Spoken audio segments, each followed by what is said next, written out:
Driver car తీసుకెళ్ళిపో, లేకపోతే thanks చెప్పు. అలాగేనమ్మా. ఆంటీ ఆంటీ, ఈ హోటల్లో నేను బోల్డ్ తింటాను. కార్ దిగేవో లేదో అప్పుడే ఆరంభించావు నీ తిండి కూడా. పదా.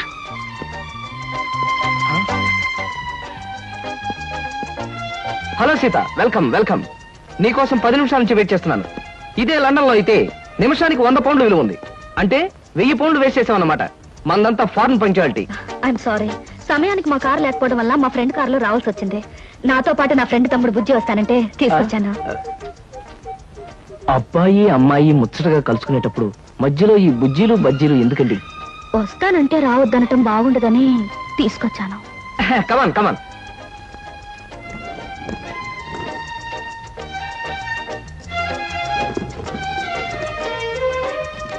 కమాన్.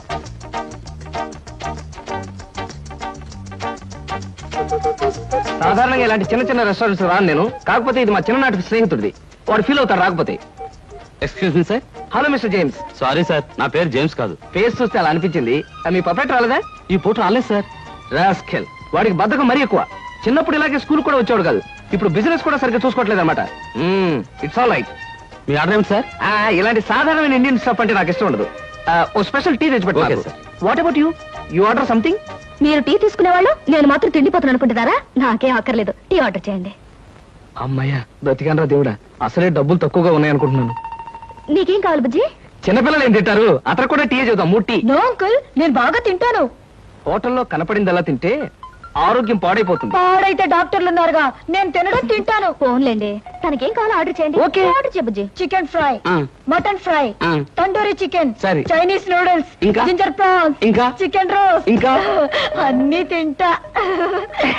ఊరికే తమాషా కట్టున్నాడు. తమాషా కాదండి, వీళ్ళింట్లో ఇతనే కొద్దిగా heavy weight. What man sir? అవన్నీ మీ హోటల్లో లేవనుకుంటాను. ఉన్నాయి సార్, అన్నీ ఉన్నాయి సార్. ఇంకా ఏం కావాలి బాబు? మీ హోటల్లో ఉన్నవన్నీ వాడికే పెడితే మిగతా కస్టమర్స్ అందరికి ఏం చేస్తావు? చెప్పిన మట్టు పట్టరా వెళ్ళు. అంకుల్ అంకుల్, అన్ని తినేసి ఫుడ్డింగ్ తిని చివరిలో ఐస్ క్రీమ్ కూడా తింటా. స్పూన్లు, ప్లేట్లు, టేబుల్స్ తినవా? ఆరగో, లేకపోతే అవి కూడా తింటా. కుర్రాడు భలే జోక్ చేస్తా. జోకులంటే గుర్తొచ్చింది, కేకులు కూడా తింటా. ఇంకేమన్నా అంటే ఇంకేం తింటానంటాడు. నువ్వు వెళ్ళవయ్యో. తెలివిగా టీతో మేనేజ్ చేద్దాం అనుకుంటే వీడొకడు నా ప్రాణానికి. వీడికే బిల్లు 200 అయ్యేటట్టుంది. నా కర్మ. ఏమిటి కృష్ణ గారు అలా ఆలోచిస్తున్నారు? అదే ఏం లేదు. ఒలింపిక్స్ లో తినడంలో పోటీ ఉంటే బెస్ట్ తిండిపోతే అవార్డు ఈ తిండిపోతే వస్తుంది. కమన్ బుజ్జి. అంటావా? దెబ్బ తగిలిందా? అబ్బే, మనం బీచ్ కి వెళ్ళి మిరపకాయ బజ్జీలు, వేరుసరికాయలు తిందామా? వద్దమ్మా, అంకుల్ అర్జెంట్ పని ఉందట, వెళ్ళాలి. అంతేకాదు, ఇంకా నువ్వు పచ్చిమిరపకాయ బజ్జీలు అవి తిన్నావనుకో పొట్ట ఆటం బాంబులాగా డామ్ అని పేరుపోతుంది. అవును, మీ కార్ ఇది? అది చాలా పెద్ద కారు కదా, ఇక్కడ పెట్టడానికి ప్లేస్ చాలదని పక్కన షాపింగ్ సెంటర్ లో పెట్టొచ్చాను. ఇంతకీ మీ ఇద్దరు ఎలా వెళ్తారు? మా డాడీ వచ్చి మమ్మల్ని పికప్ చేసుకుంటున్నారు, మీరు వెళ్ళండి. ఓకే. ఎందుకంటే మన అంకుల్ తో పెద్ద కారు. నిన్ను చంపినా పాపం లేదు, పుణ్యం తప్ప. నా కారులో మిమ్మల్ని తీసుకెళ్లాను అనుకో, పాపం వాళ్ళ డాడీ వచ్చి మీకోసం వెయిట్ చేస్తారు కదా. ఎగ్జాక్ట్లీ. వస్తాను సీత, బాయ్. ఓకే అంకుల్, మళ్ళీ కలిసినప్పుడు బాగా తిందాం. బాయ్.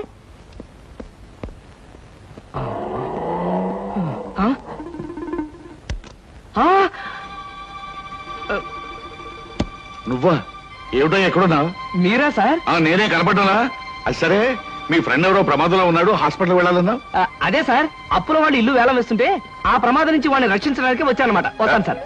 ఫ్రెండ్ ప్రమాదానికి ఇల్లు తాకట్టు పెట్టడానికి అప్పుల వాళ్ళకి ఏమిటో సంబంధం? అదే సార్, వాడే వీడు వీడే వాడు. అప్పుల బాధ తట్టుకోలేక హార్ట్ అటాక్ వస్తేను హాస్పిటల్లో జాయిన్ చేశాను సార్, అందుకని చూడడానికి వచ్చానమాట. వస్తాను.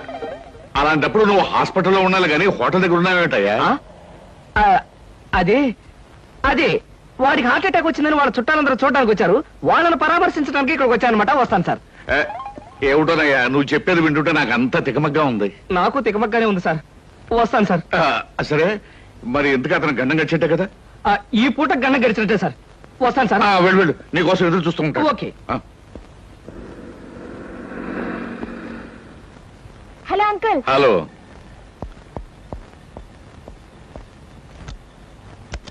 ఏమిటమ్మా లేట్ గా వచ్చానా? నో డాడీ, కరెక్ట్ టైంకి వచ్చా. డ్రైవర్ పని.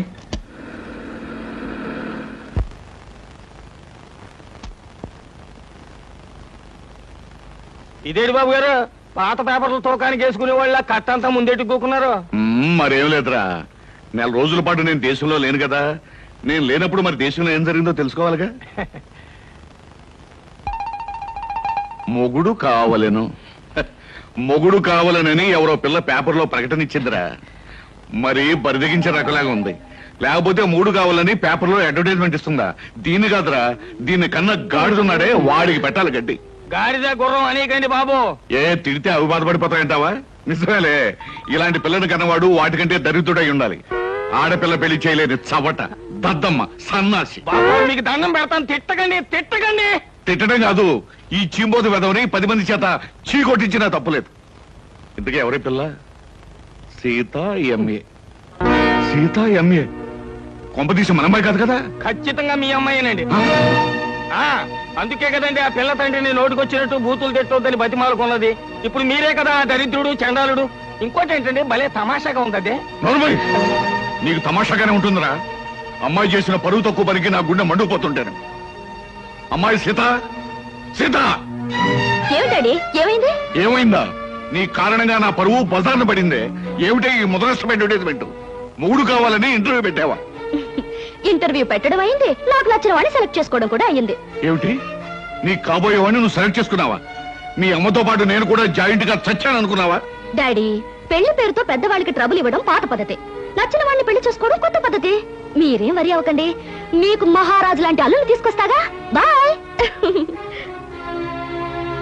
శివాచలం, ఏమిట్రా ఇది? కలికాలం అండి, కలికాలం. మీరు ఎక్కువగా ఆవేశపడకండి బాబు, గుండె నొప్పి వస్తుంది. బ్యూటిఫుల్. ఏమిటి? అదే మీ ఇల్లు. జోక్ చేయకండి, మీ ఇంటితో కంపేర్ చేస్తే ఇది అవుట్ హౌస్ లా అనిపిస్తుంది. దాన్నే ఉంది సీత, మనం హౌసులు చూసి ప్రేమించుకునే వాళ్ళం కాదుగా, హార్ట్లు చూసి ప్రేమించుకునే వాళ్ళం.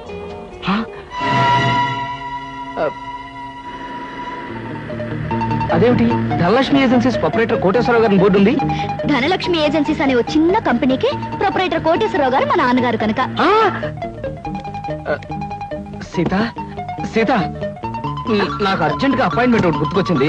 తాజ్లో తాష్కండ్ నుంచి వచ్చే తారాపూర్ జమీందార్ గారి తమ్ముడిని కలుసుకోవాలి. మళ్ళీ ఎప్పుడైనా వస్తాను. డార్లింగ్, పెద్దలతో మీకుండే ప్రోగ్రాములు మామూలే, ఫారెన్ పీపుల్ తో కలవడం మీకు అలవాటే. ఇప్పుడు మాత్రం నా కోసం అన్ని ప్రోగ్రాములు క్యాన్సిల్ చేసుకుని నాతో రావాలి, మా నాన్నగారిని కలవాలి. దాని దేవుని సీత, మరో మంచి రోజు చూసుకుని అప్పుడు వస్తాను. మీరు మా ఇంట్లో ఎప్పుడు అడుగు పెడతారో అప్పుడే మంచి రోజు. ఇప్పుడు మీరు వచ్చే తీరాలి. ప్లీజ్ సీత, ప్లీజ్, నా మాట విను. రేపు నా ఓన్ హెలికాప్టర్ లో వచ్చి మీ హాల్లో స్ట్రైట్ గా దిగుతాను. మీ ఫాదర్ తిల్లైపోతారు. ప్రస్తుతం వస్తాను. మీకు హెలికాప్టర్లు విమానాలు ఉన్నాయని మా నాన్నగారితో చెప్తాను గానీ ముందు మీరు పదండి. Daddy, daddy. yes coming. ఏమిటమ్మా సీత? ఈయన్నే నేను ఇంటర్వ్యూలో సెలెక్ట్ చేసుకున్నాను. Multi millionaire, business magnate mister Ramakrishna. చూడండి, ఈయనే మా నాన్నగారు.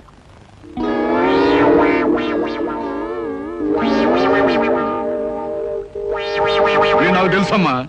ఎరా, నువ్వు మల్టీ మిలియనర్వా? రాస్కెల్, ప్రపంచమంతా విమానాల్లో తిరిగే బిజినెస్ మ్యాగ్నెట్ రా? అబ్బే లేదండి, స్కూటర్ మీద రోడ్లన్నీ తిరిగే మీ కంపెనీ సేల్స్ మెన్. కృష్ణ, ఏమిటి అనేది? వాడనేది కాదమ్మా, నేను చెప్పేది విను. వీడు మన ఆఫీస్ లో పనిచేసే బైరాగి వేధవా. అబద్ధాల ఆఫీసులోనే కాక ఆడపిల్లల దగ్గర కూడా చెప్పే పరమ రోగని ఇప్పుడే తెలిసింది. అడ్డమైన కోతలతో నిన్ను మాయ చేసి వల్ల వేసుకున్నాడు. నిప్పుకోడి వేధవా. మా డాడీ చెప్పేదంతా నిజమా? చెప్పరా, చెప్పు. చెప్పమంటే కాదమ్మా, ఇలాంటి చొప్పదంటి వేధవని చెప్పుచ్చుకుంటా పర్వాలేదు, కానీ ఇప్పుడు చెప్పు తీయడం కష్టం కనుక చేతోనే కొడతాను. ఏమిటి డాడీ, నా సెలక్షన్ చూసి ఆశ్చర్యపోతున్నావా? ఇత నాకు తెలుసమ్మా. ఏంటి, మీకు తెలుసా? అదేంటండి, మా డాడీ మీకు తెలుసా నాతో ఎందుకు చెప్పలేదు? ఆయన ఎలా తెలుసు? తెలుసు. ఎలా తెలుసు? తెలుసు. ఎలా తెలుసు? ఎన్నోసార్లు ఇతను నేను ఫ్లైట్ లో కలిశానమ్మా. ఒకసారి బిజినెస్ పని మీద బ్యాంకాక్ వెళ్ళినప్పుడు కలిశాను, మరోసారి లండన్ వెళ్తున్నప్పుడు ఫ్లైట్ లో కలిశాను, ఇంపోర్ట్ అండ్ ఎక్స్పోర్ట్ పని మీద ప్యారిస్ వెళ్ళినప్పుడు ఒక పార్టీలో కలిశాను. ఎంతో మందితో కలిసే బిజినెస్ మ్యాగ్నెట్ అమ్మా ఇతను. మరి ఇప్పుడు నేను గుర్తున్నానో లేదో?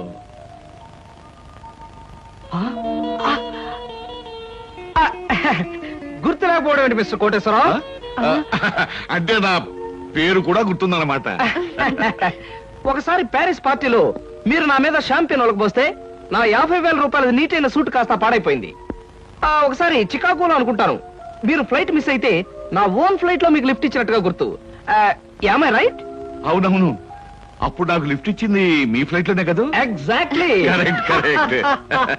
అమ్మా, అతను గ్రేట్ జీనియస్. ఫ్లైట్ లో బిజినెస్ వ్యవహారాలు కొందరితో మాట్లాడుతుంటే నాకే మతిపోయేది అనుకో. Really he's a great genius. Thank God, నాకు పరిచయం చేసే శ్రమ తగ్గింది. డ్రింక్స్ తీసుకొస్తాను, జస్ట్ మినిట్. అమ్మా, అతను బాదంగిరి తప్ప మరేం తీసుకోండి. Okay dad. సార్. అమ్మా ఇస్తాను. Okay mister Koteswararao. ఊరికి నాన్నయ్య. సార్, నేను అసలే కంగారు పడుతుంటే మీరు మరీ కంగారు పెడుతున్నారు సార్. పరిస్థితి అంతా మీకు అర్థమైపోయింది, నన్ను క్షమించండి సార్. నువ్వు చేసిన పని నాకు తప్పుగా అనిపించట్లేదయ్యా. అస్సలు పెళ్లే చేసుకున్నని మంకు పట్టు కూర్చున్న మా అమ్మాయిని మొత్తానికి నువ్వు ఒక దారిలో పెట్టావు. నాకదే చాలయ్యా. అంటే నన్ను మీరు నా అల్లుడుగా చేసుకోవడానికి మనస్ఫూర్తిగా ఒప్పుకుంటున్నానయ్యా. కాకపోతే కోటు మీద షాంపెయిన్ పోసాను, చొక్కా మీద చికెన్ ముక్క వేశాను, ఇలాంటి కోతలు కొయ్యకయ్యా. పోయి నేనే మీ మీద పోసాన్ని రివర్స్ లో కోస్తాను. మరీ అంత పెద్ద పెద్ద కోతలు కొయ్యకు, చిన్న చిన్న కోతలు కొయ్యి. అలాగే. కూర్చో, పైకి వెళ్ళొస్తానే. అలాగే సార్. ఆహా, అయ్యగారు ఒప్పుకున్నారు, మా బాస్ ఒప్పుకున్నారు. ఏమి నా భాగ్యము. ఏంటి బాబు మీరు ఎక్కడ ఉన్నారైతే? ఆఫీస్ గగనామం పెట్టేశారా? ఓరి నాయను, ఈ సూట్ ఏంటి? పైగా గులాబ్ పువ్వు ఒకటా ఏంటి? ఉద్యోగం మానేసి మెడ్రాస్ వెళ్ళిపోయి హీరోగా సెటిల్ అయిపోదాం అనుకుంటున్నారా? సింహాచలం, ఏమిటా వాగుడు? ఆయన ఎవరనుకుంటున్నావు? ఎవరేంటమ్మాయి గారు, మన ఆఫీసులో పని చేసే కృష్ణమూర్తిలా అనిపించాడంటావు. రాస్కెల్. జాగ్రత్తగా రెండు కళ్ళు పెట్టి చూడు. ఈయన ఎవరనుకున్నావు? కోటీశ్వరుడు కృష్ణబాబు, నా కాబోయే అల్లుడు.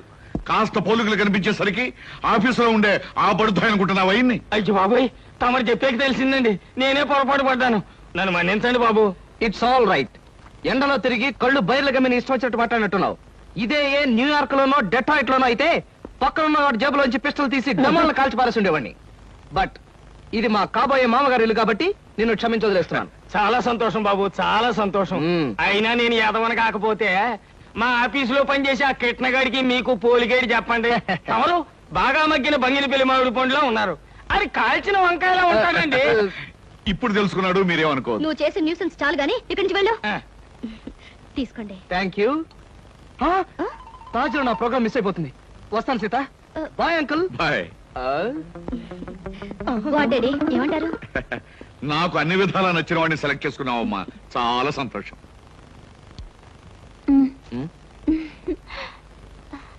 ఎందుకలా నాతో ఫైల్ ఇచ్చావుగా, వెళ్ళు. వెళ్ళిపోమంటారా? వెళ్ళకపోతే ఉద్యోగం నుంచి తీసి బయట పంపిస్తారు.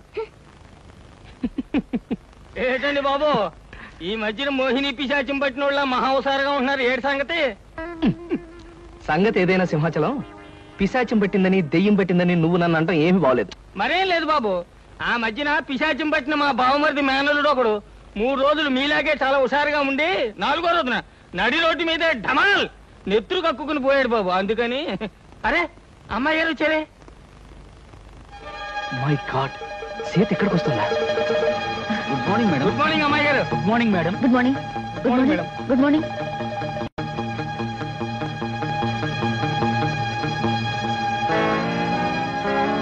అమ్మో, సీత చూసిందంటే డేంజర్. బాత్రూమే బెటర్. డాడీ. ఏమిటమ్మా సీత, ఎలా వచ్చావేంటి? అదే డాడీ, ఆ కృష్ణ గారితో మాట్లాడి పెళ్లికి ముహూర్తం పెట్టించాలి. కావాలంటే ఆయనతో వాళ్ళ ఇంటికి వెళ్ళి వాళ్ళతో మాట్లాడేద్దాం.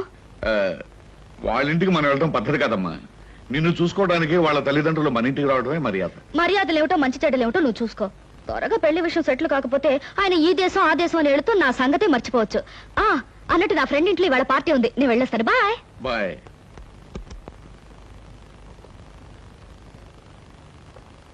ఏమయ్యా, అక్కడ కృష్ణబాబు ఉంటే ఒకసారి ఇక్కడ పంపించు.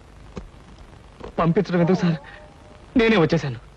ఏమయ్యా, అమ్మాయి హాల్లోంచి వచ్చేటప్పుడు నేను చూడరుగా? కొంచెం ఆలస్యం అయితే చూసేదే సార్. ముందు బల్ల కింద దాక్కున్నాను, ఆ తర్వాత బాత్రూమ్ కి ట్రాన్స్ఫర్ అయిపోయాను. సార్ శుభం. శుభంగా సార్, ఇంకా ఈ దాగుడు మొత్తం నా వల్ల కాదు. సీతతో నిజం చెప్పేస్తాను సార్. Non sense. ఇప్పుడు నువ్వు నిజం చెప్పావంటే సీత తక్షణం తుపాకీ పట్టుకుని నేను షూట్ చేయగలను. మరి ఎలాగే సార్? పోనీ నేను ఏదైనా దొంగతనం చేసి జైలుకు వెళ్తూ నిజం చెప్పేస్తాను, అప్పుడు నన్ను షూట్ చేయదు. ఎందుకంటే నా చుట్టూ పోలీసులు ఉంటారు కాబట్టి. ఫుల్లాగా మాట్లాడకయ్యా. సీతకు నిజం చెప్పకుండానే నీ పెళ్లి జరిగిపోద్ది. అప్పుడు పెళ్లి కూడా గెటప్లో నన్ను షూట్ చేసి పారేస్తుంది. పల్లకి కూరేగాల్సిన పాడే కూరేగుతాను. చూడు కృష్ణ, ఏ ఆడపిల్ల తన తాలిబొట్టు తను తిప్పుకోదు, తన పసుపు కుంకుమలు తను జరుపుకోదు. పైగా జరిగిందంతా నీ మంచిగానే నేను చెప్తాను. మీకేం సార్, మీరు అలాగే చెప్తారు. రేపు ఆ తర్వాత ముందు మీ వాళ్ళని ఒకసారి మా ఇంటికి తీసుకురా. పైగా మా స్టేటస్ కి తగ్గట్టుగా నడుచుకోమని చెప్పు. అలాగే సార్, అలాగే.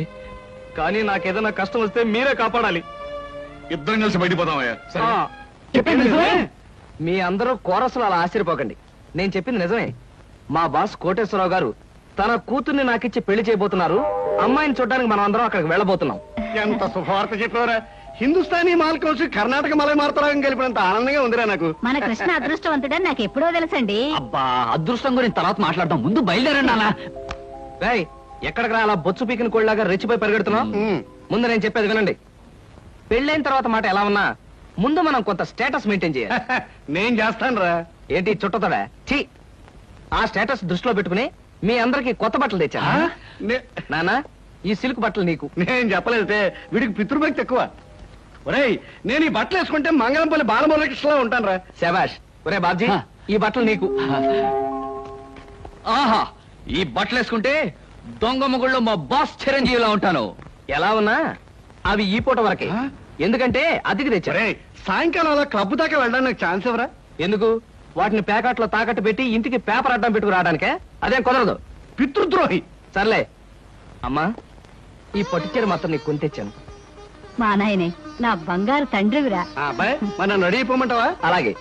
కానీ ఒక్క విషయం మాత్రం గుర్తుంచుకోండి, ఖరీదైన బట్టలు వేసుకుని అక్కడ లేకి బుద్ధులు చూపిస్తే మాత్రం ఊరుకునేది లేదు. హాయ్, నాకు ఇష్టమైన లడ్డూలు జిలేబీలు కొన్ని ఇక్కడ తినేసి కొన్ని ఇంటికి పట్టుకుపోదాం. అలాగే. అబ్బా, స్టేటస్ స్టేటస్. తిండిలో కూడా స్టేటస్ ఏమిట్రా అబ్బాయి? మలైమారుత రాగల్లా ఉన్న ఆ మైసూర్ పాకు, కాంబోజి రాగల్లా ఉన్న ఆ కారపూస తినకుండా అలా ఉండగలనరా? ఏమంటారు బావగారు? నేనే ఉంటాను. ఎవరికి ఇష్టమైన వాళ్ళు తృప్తిగా తినొచ్చు. అంతే. ఈ తినడాలు తాగడాలు దేవుందిలే అన్నయ్య గారు. అమ్మాయిని పిలిపిస్తే. ఆ, అమ్మాయి సీత. హాయ్ కృష్ణ. హాయ్. నమస్తే అంకుల్. నమస్తే అండి. మహాలక్ష్మిలా ఉన్నావమ్మా. మోడర్న్ లేడీ సొసైటీలో ఉన్న మీరు కూడా ఓల్డ్ టైప్ లో కామెంట్ చేస్తున్నారే మహాలక్ష్మిలా అంటూ. కృష్ణ, అమ్మాయి అనేది ఏమిట్రా? ఏమీ లేదమ్మా, నువ్వు మహాలక్ష్మి అని అన్నందుకు అదో టైప్ గా ఆనందిస్తుందన్నమాట. అవునమ్మా, మీ అంత స్టేటస్ మనిషి మా అమ్మాయిని అలా పొగుడుతుంటే నాకే ఎంతో ఆనందంగా ఉందమ్మా. అంకుల్, మీరు మ్యూజిక్ లో పెద్ద స్కాలర్ అట. కాలంటే ఏమిట్రా? విద్వాంసుడు. అవునమ్మా, నేను అదే. మీ సంగీతం వినాలే. ఆహా, నువ్వు వినాలని అనాలే కానీ ఎందుకు పాడనమ్మా? ఇదిగో ఈ స్వీట్ తినే గానీ. లేదమ్మా, ఇప్పుడే అందుకుంటాను. అస్తపది. Thank you. ఎందుకు ఇప్పుడు అందరినీ అష్ట కష్టాలు పెట్టానుక? అదేంటి మీ డాడీ మ్యూజిక్ ని అలా కామెంట్ చేస్తున్నారు? అబే, అది కాదు సీత, వాడికేమో వెస్ట్రన్ మ్యూజిక్ అంటే ఇష్టం. మా నాన్నగారు ఈస్టర్న్ మ్యూజిక్ లో ఫేమస్ కదా. ఎవడే? అవునవును, పెద్ద అయింది ఓ దిక్కు సంగీతం అయితే ఇతని దిక్కుమాలిన సంగీతం అన్నమాట. Correct correct. థ్యాంక్ గాడ్, మీలాంటి గ్రేట్ పీపుల్ ఇంటి కోడలయ్యే అదృష్టం కలగడం నిజంగా నా అదృష్టం అని చెప్పాలి. అన్నయ్య గారు, అమ్మాయి మాకు అన్ని విధాలా నచ్చింది. ఇక ఆలస్యం చేయకుండా పెళ్లి జరిపించేస్తే కోడల్ని మా ఇంటికి తీసుకెళ్లొచ్చు. ఆహా, పెళ్లి జరిపించడం బావగారికి క్షణాల మీద పని. ఆ రోజు ఆకాశవంత పందిరి వేయించి ఊళ్ళో ఉన్న అతిథులందరినీ ఆహ్వానించి ఘనంగా మరీ పెళ్లి జరిపిస్తారు. మా వాడికి జరుపు చేసినట్టుంది. కాకపోతే ఆ రోజు బాలమురళీకృష్ణది, నాది, ఓ ఎంఎస్ సుబ్బలక్ష్మిది